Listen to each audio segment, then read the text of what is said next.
श्री हरि शरणं मम।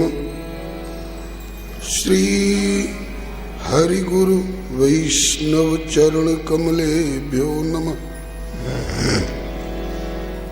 ओम नमः परमहंसास्वादित चरण कमल चिन्म करंदाय भक्त जनमानस निवासाय श्री रामचंद्राय विश्वसर्ग विसर्गादि नवलक्षण लक्षितम श्रीकृष्णाख्यम परम धाम जगद्धाम नमामि तत्। वागीशायस्य वदने लक्ष्मीर्यस्य च वक्षसि यस्यास्ते हृदये संवित् तं नृसिंहमहं भजे। श्रीरामं रामभक्तिं च रामभक्तांस्तथा गुरून् वाक्काय मनसा प्रेम्णा प्रणमामि पुनः पुनः। तान् जानकी विरह वेदन हेतु भूतान् द्रागाकलय्य सदशोक वनीय वृक्षान् लंकालकानिव घनानुदपाटयदियस्तं हेम सुंदर कपिं प्रणमामि पुष्ट्यै। तं हेम सुंदर कपिं प्रणमामि पुष्ट्यै। भक्त भक्त भगवंत गुरु चतुर्नाम बपुएक इनके पद वंदन किए नाशहि विघ्न अनेक। मंगल आदि विचारी रही वस्तु न और अनूप हरिजन को यश गावते श्री हरिजन मंगल रूप। सब संतन मिल निर्णय कियो मति श्रुति पुराण इतिहास कि भजबे को दोई सुघर कै हरिदास। श्री गुरु अग्रदेव आज्ञा दई कि भक्तन को यश गाय क्योंकि भवसागर के तरन को नाहिन और उपाय। बार बार वंदन करो श्री नाभा आभा ऐन काढ़ो गाभा वेद को श्री भक्तमाल रसदैन। श्री हरिजू भले विराजिए कथा सुनहु इतिहास तुम श्रोता या भक्तमाल के तुम पद रज मम आस।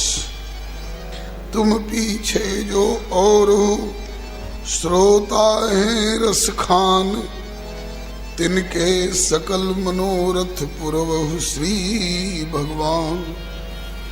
श्री गिरिजापति गिरिजा गणेश शेष शारद श्रुति व्यास वाल्मीकि पद पंकज नित ध्याऊं मैं। द्वादश भागवताचार्य चतुः संप्रदायाचार्य श्री शंकर आचार्य को सपरिकर मनाऊं मैं। तुलसी कबीर सूर नाभा प्रियादास मीरा श्री नानक चैतन्य जू को अनुगत रहाऊं मैं। दीजय वर सब मिल मोहि मन वच क्रम छल तज नित परिकर सह हरि हरि यश भरि भरि ही गाऊं मैं। जय जय गुरुदेव विश्वामित्र के प्रतीक राम तारक प्रदाता श्री चरित्रवन बिहारी की। जय जय गुरुदेव भक्तमाल के स्वरूप सानुकूल सर्वभांति सदा सबहि सुखारी की। जय जय गुरुदेव वासवंशी वट यमुना तट उत्कट आदर्श संत सेवा व्रतधारी की। जय जय गुरुदेव फलाहारी राम लीलाव्रती आचार्य व्यास सर्व संत रूप धारी की। बोलिए प्रेम से श्री भक्ति भक्त भगवान की जय। श्री गुरुदेव भगवान की जय। श्री आचार्य चरण की जय। श्री भगवन नाम संकीर्तन की जय। राम रसिया श्री हनुमंत लाल की जय। श्री उमा महेश्वर भगवान की जय। श्री वैकुंठनाथ प्रभु की जय। इनके समस्त परिकर की जय। श्री भाष्यकार भगवान की जय। श्री द्वादश भागवताचार्य की जय। श्री चतुः संप्रदायाचार्य की जय। अपने अपने श्री गुरु गोविंद की जय। श्री सर्वसंत वैष्णव भगवान की जय। सीताराम जय सीताराम।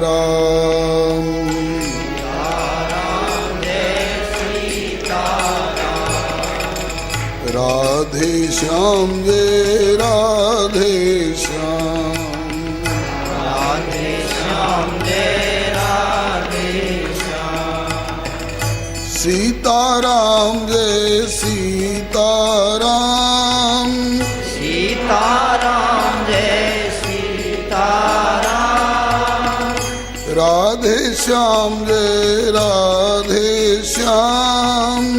राधे श्याम जय राधे श्याम। हरि हरि नित गाओगे। हरि हरि नित गाओगे। प्रेम पदार्थ पाओगे। प्रेम पदार्थ पाओगे। हरि का नाम विसारोगे तो जीती बाजी हारोगे। हरि का नाम विसारोगे तो जीती बाजी हारोगे। हरि से कीजिए मित्राचार तो हरि उतारे परली पार। हरि से कीजिए मित्राचार। हरि उतारे परली पार। सीताराम जय सीताराम। सीताराम जय सीताराम। राधे श्याम जय राधे श्याम। राधे श्याम जय राधे श्याम। सीताराम जय सीताराम। सीताराम जय सीताराम। राधे श्याम जय श्यामा श्याम। राधे श्याम जय श्यामा श्याम। श्री राम कृष्ण भगवान की जय। श्री अयोध्यानाथ की जय। श्री वृंदावन बिहारी लाल की जय। श्री वैकुंठनाथ की जय। श्री प्रहलादपति की जय। श्री गौरी शंकर भगवान की जय। श्री हनुमंत लाल की जय। श्री वैकुंठनाथ प्रभु की जय। सपरिकर श्री भक्तमाल जी की जय। श्री इनके रचयिता नाभा स्वामी जी महाराज की जय।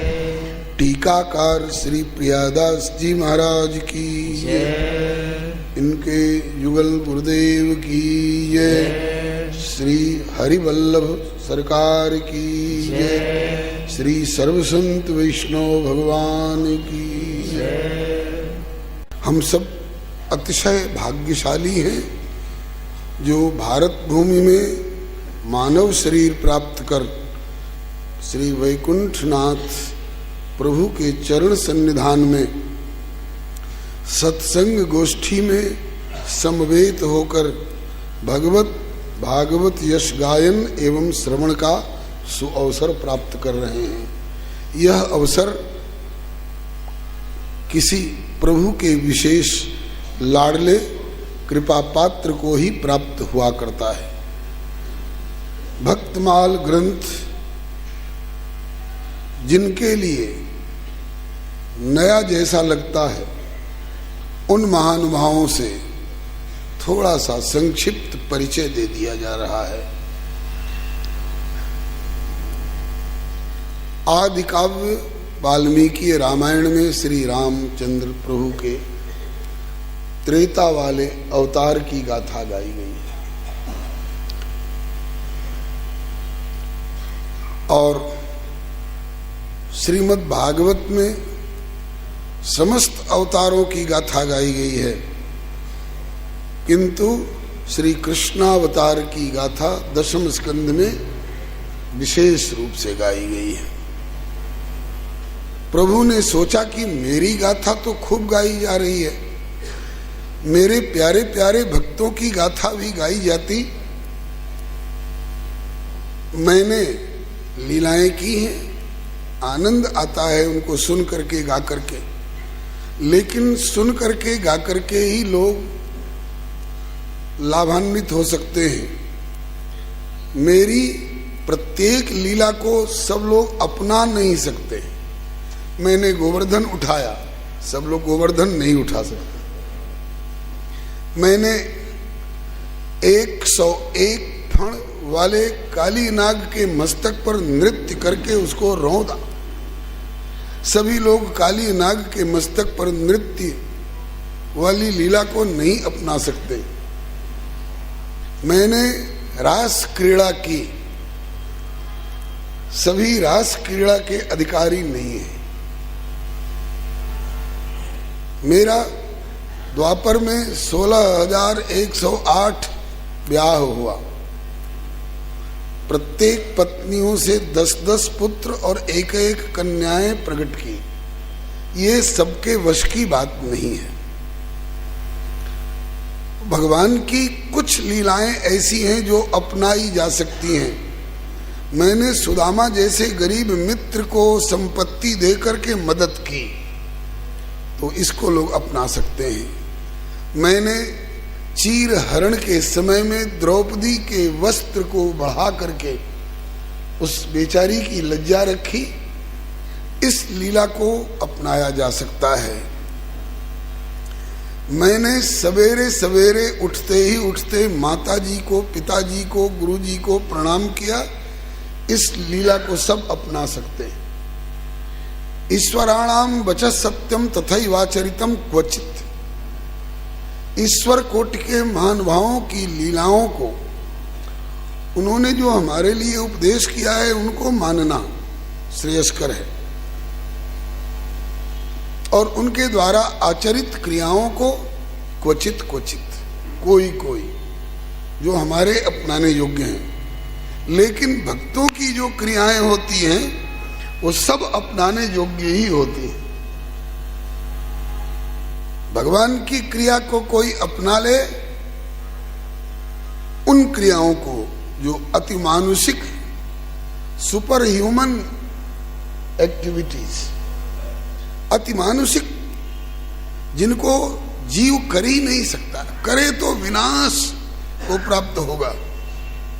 मैंने शिव रूप से, मैंने शंकर रूप से सारे जगत की रक्षा करने के लिए समुद्र से निकले हुए कालकूट विष को, जिससे जगत जल रहा था, देवता लोग भी जल रहे थे, तो जरत सकल सुर वृंद विषम गरल जो ही पान कियो, तेहि न भजसी मति मंद को कृपालु शंकर सरिस।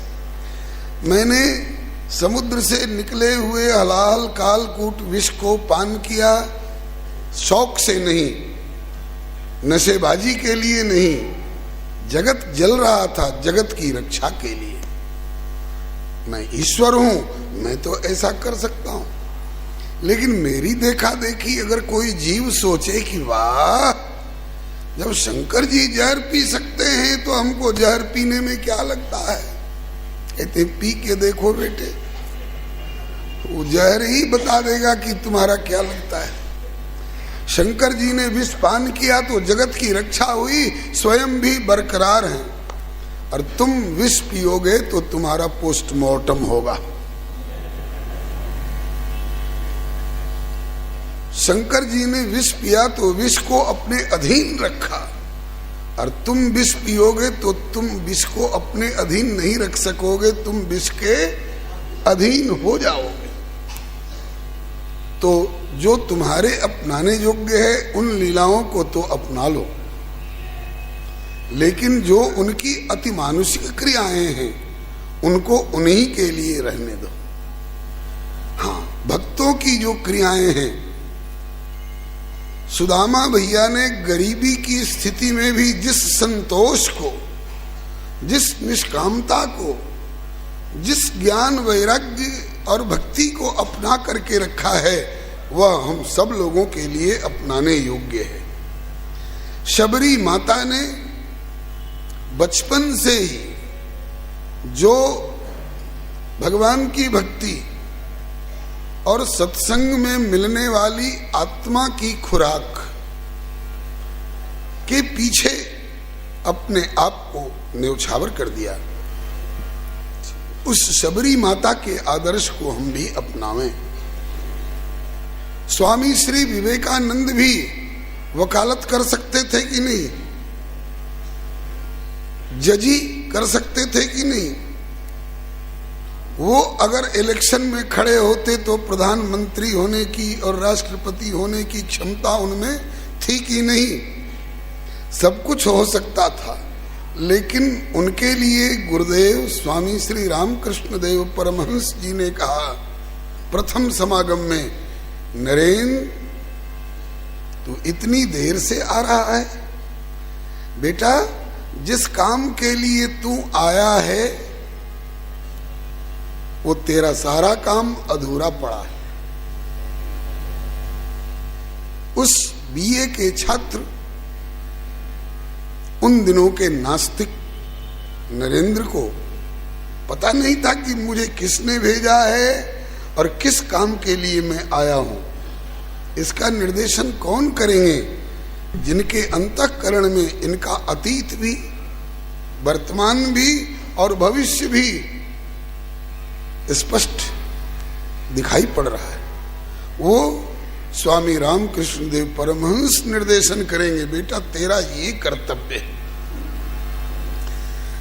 तू सनातन धर्म की ध्वजा को शिकागो में जाकर के फहरा। श्री रामानुजाचार्य जी को परख करके और इन्हें जगत की ओर नहीं जा करके जगदीश की ओर चलने की प्रेरणा देने के लिए सच्चे पारखी श्री स्वामी यामुनाचार्य जी इनका निर्देशन करेंगे। छत्रपति शिवाजी किस लिए आए हैं, इनके कर्तव्य का निर्देशन समर्थ गुरु रामदास स्वामी करेंगे। इस प्रकार से हम लोगों में प्रभु की दी हुई बहुत सारी क्षमताएं हैं। हमें अपनी क्षमता का किस दिशा में प्रयोग करना है। केवल कमा लिया, खा लिया, सो लिया, 2-4-10 बाल बच्चे पैदा कर लिए, इतने ही के लिए, इतना तो सुअर कुत्ते भी कर लेते हैं। हम भी इतना ही करके उठ गए, तो एक सुअर कुत्ते में और हम में फर्क क्या रहा। मानव का जीवन समस्त योनियों से इतर विलक्षण है। तो मानव का शरीर जिसलिए मिला है, उस लक्ष्य को समझ करके उधर कदम बढ़ा करके आदर्श प्रतिष्ठित करते हुए और अपने कर्तव्य को पालन करो, जिससे जहां से हम चले हैं वहां हम पहुंच करके रिपोर्ट कर सकें कि आपका दिया हुआ पार्ट, आपकी दी हुई भूमिका आपके भेजे हुए विश्व रूपी रंगमंच पर आपकी कृपा से बखूबी अदा करके अब मैं आपकी सेवा में उपस्थित हूं। अब मुझे क्या आज्ञा है? वो कहेंगे कि मैं तुमसे बहुत प्रसन्न हूं, आओ मैं तुझे गले लगाता हूं। यही जीवन का चरम लक्ष्य है। इसके अतिरिक्त अगर हम कुछ ये बटोर लिए, कुछ वो बटोर लिए, कुछ ये खड़ा कर लिए, कुछ वो खड़ा कर लिए, ये तो संसार और संसारी व्यवहार है। शबरी माता ने जो हम लोगों के लिए आदर्श प्रतिष्ठित किया है, अब हम उस ओर चल रहे हैं। भूमिका में समय थोड़ा ज्यादा ले लिया, क्षमा प्रार्थी हूं। भक्तमाल ग्रंथ भगवान की इच्छा से तैयार हुआ है। ब्रह्मा जी भेजे गए धरती पर नाभा स्वामी के रूप में जन्म लो। वाल्मीकि जी को भेजा गया धरती पर, आप तुलसीदास के रूप में प्रकट हो। वेद व्यास जी को आग्रह किया गया, आप जगन्नाथपुरी वाले बाबा माधव दास के रूप में अवतार लेकर के जगत का कल्याण करो। अपने लिए मत जीना, परार्थे प्राज्ञ उत्सृजित। समाज के लिए, राष्ट्र के लिए, विश्व के लिए जो जीता है और उससे भी ऊपर उठ करके विश्वंभर की सेवा के लिए जो जीता है, उसी का जीवन सार्थक है। जैसे हनुमान जी ने जन्म लिया, किस लिए? हनुमान जी भी शादी ब्याह कर सकते थे, बाल बच्चे कर सकते थे, महल अटारी कर सकते थे, ये भी किसी पद के लिए मारामारी कर सकते थे। हनुमान जी में बहुत सारी योग्यताएं हैं, लेकिन नहीं, हनुमान जी ने कहा कि ये सब के लिए मेरा जन्म नहीं हुआ है। किस लिए आपका जन्म हुआ है? बोले कि विद्यावान सूर्य नारायण से, जो सारे जगत को रास्ता दिखाने वाले हैं, जो सारे जगत को प्रकाश देने वाले हैं, उनसे विद्या प्राप्त करूंगा, जिससे मेरा रास्ता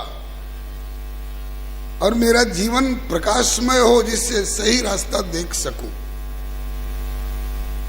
तो हनुमान जी ने श्री सूर्य नारायण से विद्या का अध्ययन किया, इसलिए विद्यावान गुणी अति चातुर। तो एक अध्याय तो पूरा हुआ जीवन का। ये ब्रह्मचारी विद्यार्थी के जीवन का लक्ष्य है। और उसके बाद क्या करना होगा? उस विद्या को प्राप्त करके, उस शक्ति को प्राप्त करके, अष्ट सिद्धि नवनिधि के दाता होकर के अब आगे अपनी शक्ति का, अपनी विद्या का और अपनी अष्ट सिद्धि नवनिधि को किस दिशा में विनियोग करना चाहते हो? बोले कि राम काज करवे को आतुर। हम प्रभु का काज करने के लिए आए हैं, प्रभु का काज करेंगे, प्रभु का काज करेंगे। और किया। हम लोग हनुमान चालीसा का पाठ करते हैं, क्या इस चौपाई पर ध्यान जाता है? हनुमान जी का जीवन हमारे लिए अपनाने योग्य है। किसी बिंदु पर हम विचार करें और वो पसंद आ जाए, हम जीवन में अपना लें, तो हम भी राम लखन सीता मन बसिया वाली स्थिति को प्राप्त कर लेंगे। जीवन का यही चरम लक्ष्य है। हाँ, तो रामायण में श्री रामचरित, भागवत में समस्त अवतारों सहित कृष्ण, श्री कृष्ण चरित, महाभारत में पांडव चरित्र, भक्तमाल में भक्तों का चरित्र। कौन भक्त का? किसी खास एक का नहीं। सतयुग, त्रेता एवं द्वापर से लेकर इस कलियुग तक जितने भक्त हुए हैं, उनमें से अधिकांश के वे चरित्र जो हमारे लिए उपयोगी हैं, उपादेय हैं, अपनाने योग्य हैं, उनका वर्णन भक्तमाल ग्रंथ में हुआ। जिन दिनों में गोस्वामी श्री तुलसीदास जी समस्त आगम निगम पुराण इत्यादि का सार निचोड़ निचोड़ करके, आहा, इस संदर्भ में एक बड़ी प्यारी बात, करह वाले बाबा सिद्ध पुरुष हैं, अभी भी हैं शरीर से, लगभग 115-16 साल के हो चुके हैं। वो एक दोहा कहा करते हैं, एक भूखे बंदर को नारियल का फल मिल जाए, उसमें रोटी की जगह पर गड़ी गोला भी है खाने के लिए, और पीने के लिए सुंदर मीठा मीठा जल भी है। लेकिन क्या एक बंदर उस नारियल के कठोर छिलके को तोड़ करके, और भीतर का और कठोर होता है, नारियल में डबल पैकिंग होती है, कठोरे पर कटोरा, बेटा बाप से भी गोरा, तो क्या एक भूखा बंदर नारियल के छिलके को हटा करके उसके भीतर वाले गड़ी गोला को और उसके भीतर के पानी को खा करके पी सकता है? नहीं, उसके पास केवल दो ही हथियार हैं, नाखून और दांत। नारियल का छिलका न दांत से हटाया जा सकता है, न नाखून से हटाया जा सकता है, उसके लिए तीखी तेज धार वाला कठोर हथियार चाहिए। जब कोई दयालु से तोड़ दे, फोड़ दे और निकाल कर परोस दे, तब भले हम ले सकते हैं। यही स्थिति हमारी थी कब? जब तुलसीदास बाबा धरती पर आए, उसके पहले संस्कृत वाङ्मय रूपी नारियल में,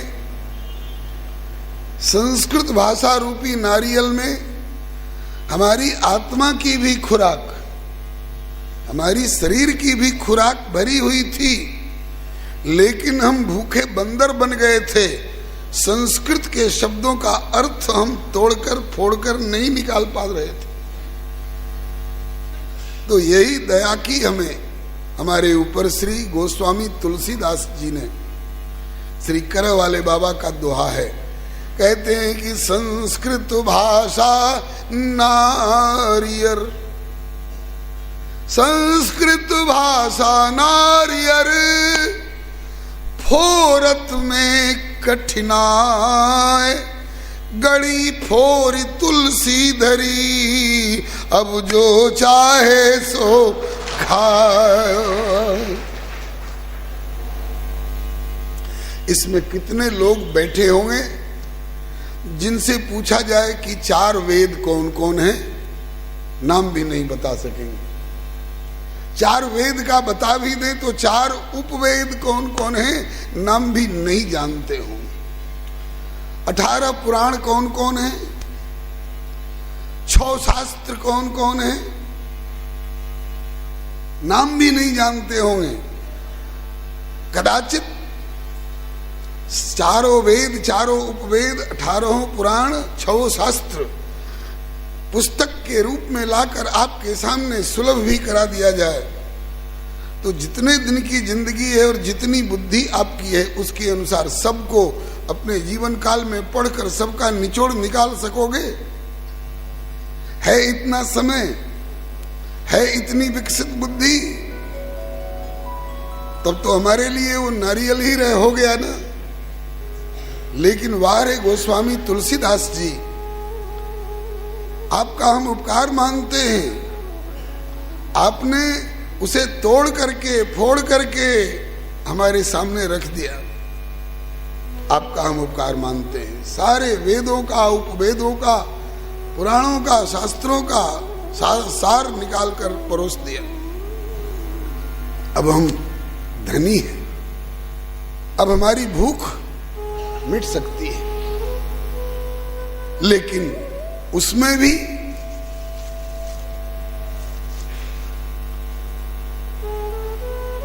गड़ी इतनी कठोर होती है कि जिनके दांत अभी नहीं निकले हैं वे अथवा जिनके सभी दांत निकल गए हैं, वे बच्चे और बूढ़े क्या गड़ी गोला को चर्वण करके लाभ ले सकते हैं? नहीं ले सकते हैं। तो उसके लिए उसको खरादना पड़ता है गड़ी गोला को, और फिर उसमें थोड़ा खोआ मिलाना पड़ता है, थोड़ा खांड मिलाना पड़ता है। तब उसके बाद वो ऐसी स्थिति में आता है कि बिना दांत वाले कमजोर लोग भी उससे लाभ ले सकते हैं। तो जो श्री रामचरितमानस के, श्रीमद् भागवत के, श्रीमद् वाल्मीकि रामायण के जो टीकाकार महानुभाव हुए हैं, और श्री डोंगरे जी सरीखे, श्री बापू जी सरीखे जो टीकाकार लोग हैं, श्री स्वामी रामसुखदास जी महाराज सरीखे जो व्याख्याकार महानुभाव हैं, ये लोग वही खरादने वाला काम कर करके एक एक चौपाई को खरादते हैं, ये एक एक श्लोक को खरादते हैं ये। और क्या करते हैं? बोले गोला गड़ी खराद के बुरादा बना लेते हैं। गोला गड़ी खराद के और खोवा खाड़ मिलाए, गड़ी पाक करके धरे अब बिनु दंती हूँ खाए, सियावर रामचंद्र की जय। भगवान के लीलाओं को सरल बना करके हमारे सामने परोसने का श्रेय श्री व्यास जी को, वाल्मीकि जी को, और श्री तुलसीदास जी को, और श्री सूरदास जी को प्राप्त हुआ। लेकिन भगवान से भी अधिक उनके भी जो प्रियतम भक्तजन हैं, उन भक्तों का चरित्र सरलतम ढंग से हम लोगों के सामने परोसने का श्रेय भक्तमाल ग्रंथ के रचयिता श्री नाभा स्वामी जी को प्राप्त हुआ है। ये जयपुर में रह करके और गुरु जी की आज्ञा से भक्तमाल ग्रंथ की रचना कर रहे थे। कब? जब गोस्वामी तुलसीदास जी चित्रकूट, अयोध्या और काशी में बैठ करके रामचरितमानस का लेखन प्रणयन कर रहे थे। ये दोनों महानुभाव एक समय में हुए हैं। श्री तुलसीदास बाबा ने दोहा चौपाई में चरित्र लिखा, और श्री नाभा स्वामी जी ने 56 छंद में भक्तमाल ग्रंथ की रचना की। उनमें से एक 56 कल आपके समक्ष गद्यात्मक ढंग से केवल पढ़ दिया गया था। आज गा लीजिए, और फिर उसके बाद शबरी माता के चरित्र पर आ रहे। हरिवल्लभ 56 भक्तमाल का 56। हरिवल्लभ सब प्रार्थों जिन चरण रेणु आशा धरी। हरिवल्लभ सब प्रार्थों जिन चरण रेणु आशा धरी। हरिवल्लभ सब प्रार्थों जिन चरण रेणु आशा धरी।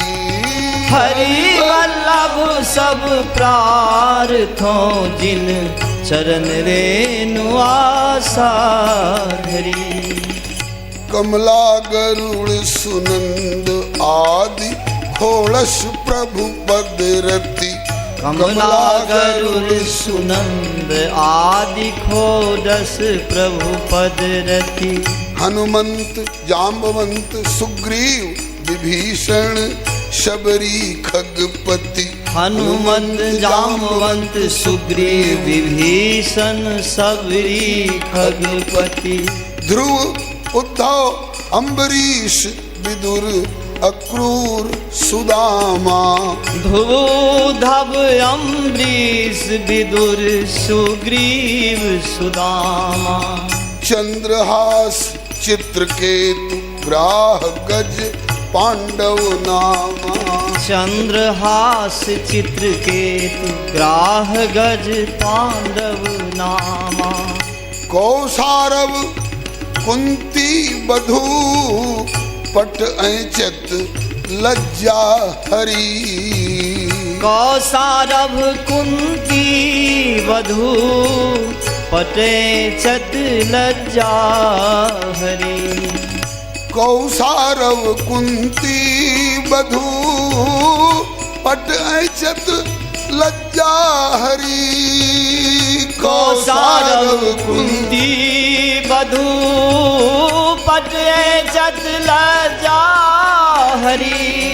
हरि बल्लभ सब प्रार्थों जिन चरण रेणु आशा धरी। हरि बल्लभ सब प्रार्थों जिन चरण रेणु आशा धरी।